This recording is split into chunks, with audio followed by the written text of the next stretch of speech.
Good morning po sa lahat. Isa pang muli yugto na ating daily Bible blessings.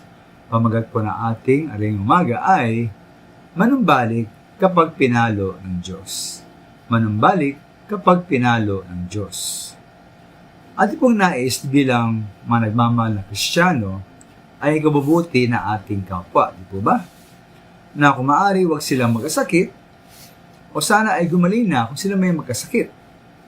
Na huwag silang maghirap sa buhay, at kung magkulang man sila, sana'y mapunuan kanilang mga pangailangan. Ngunit mo posible mga minamahal, maaari ba na kuminsan, ang mas kailangan ng mga tao ay hindi ang pagpapala ng Diyos, kundi ang pagpapalo ng Diyos. O kuminsan kailangan natin na pagpapala ay ang mismong pagpapalo ng Diyos. Halimbawa po, kung tayo lumalayo na o nakalimot na sa ating Diyos.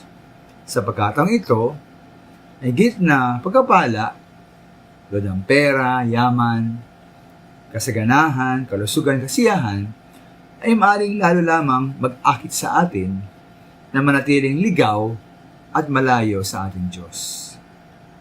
Minsan po higit natin kailangan ay ang pagpalo ng Diyos upang tayo mapalapit sa Kanya.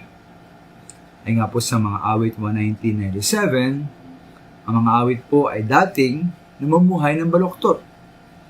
Ngunit nang siya ay parusahan, ang salita ng Diyos ay kanyang sinunod. Siya ay nanumbalik sa magitan ng pagsunod ng kanyang mga utos.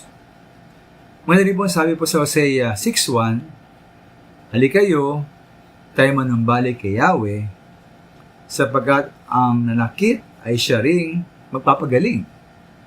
Siya ang nanugat, kaya siya rin ang gagamot.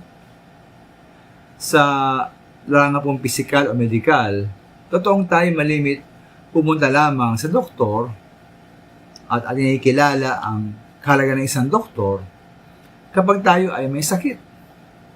At malimit pa nga ay kapag hindi natin matiis ang sakit o malubhan ng ating karamdaman. Doon po tayo malimit pupunta sa isang doktor. Ngayon po sa spiritual mga minamahal, kapag tayo nakadama ng pagpapaalala at pagtapik ng Diyos o na kanyang pagpalo, nawa tayo po manumbalik tayo agad sa ating Panginoon. Maraming salamat po.